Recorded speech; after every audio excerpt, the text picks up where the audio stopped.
হয়, ইতিমধ্যে আপোনালোক সকলোৱে গম পাইছে যে পেহেলগামৰ যি নৰসংহাৰ কৰিছিলে পাকিস্তানী সন্ত্ৰাসবাদীয়ে, তাৰ আমাৰ ভাৰতীয় সৈনিকসকলে আমাৰ সকলোৰে শ্ৰদ্ধাৰ প্ৰধানমন্ত্ৰী মোদী ডাঙৰীয়াৰ নেতৃত্বত আমাৰ সৈনিকসকলে যি ধৰণে প্ৰত্যুত্তৰ দিলে, গতিকে আমাৰ ভাৰতীয় সৈনিকসকলক লৈ আমি সদায় গৌৰৱবোধ কৰোঁ।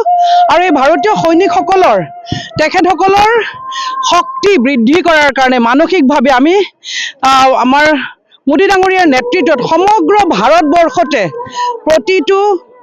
প্ৰতিখন জিলাত, প্ৰতিটো ব্লক, প্ৰতিটো একেবাৰে তলৰ লেভেললৈকে সকলো ৰাইজ স্বতঃস্ফূৰ্তভাৱে ওলাই আহিছে ভাৰতীয় সৈনিকসকলৰ মনোবল বৃদ্ধি কৰাৰ কাৰণে।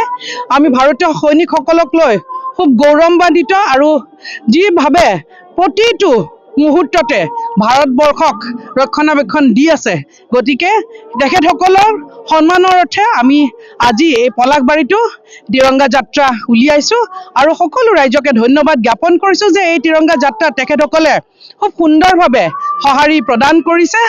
আৰু সদায় কম ভাৰত মাতা কি জয়, জয় হিন্দ। বাইদেউ, এই নাৰী শক্তিৰ কথা বৰ্তমান চৰকাৰখনে বিশেষ গুৰুত্ব হৈছে, কিন্তু এই যুদ্ধখনত দুগৰাকী বিশেষ নাৰীয়ে এগৰাকী কিন্তু আমাৰ গুৱাহাটীতো কৰ্মৰত আছিলে। হয় হয়, গতিকে আমি সঁচাকৈ গৌৰৱান্বিত যে ভাৰতীয় নাৰীৰ ইতিহাস ভাৰতবৰ্ষৰ বহু যুগ যুগান্তৰৰ পৰা আছে। ভাৰতীয় নাৰীসকল বহু বিদুষী নাৰী, বহু শক্তিশালী নাৰী আমাৰ ভাৰতবৰ্ষত আছে।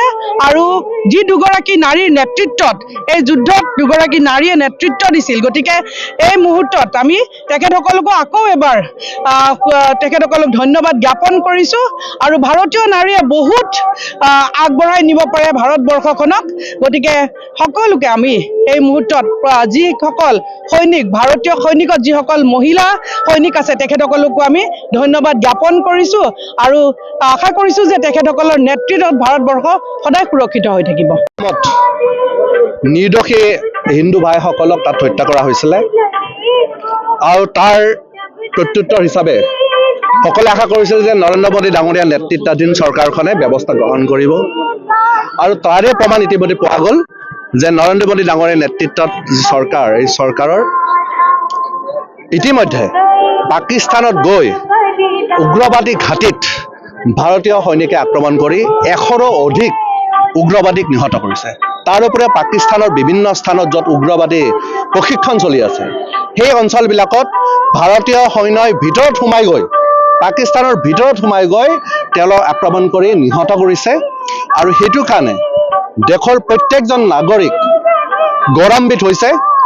আৰু নিশ্চয়কৈ আগন্তুক দিনবিলাকতো যি ফেক্টৰী, টেৰৰিজিমৰ যি ফেক্টৰী পাকিস্তানে, তেওঁলোকে আগন্তুক দিনবিলাকতো তেওঁলোক যদি চিধা নহয়, আগন্তুক দিনবিলাকতো তেওঁলোকে যোগ্য প্ৰত্যুত্তৰ পাব।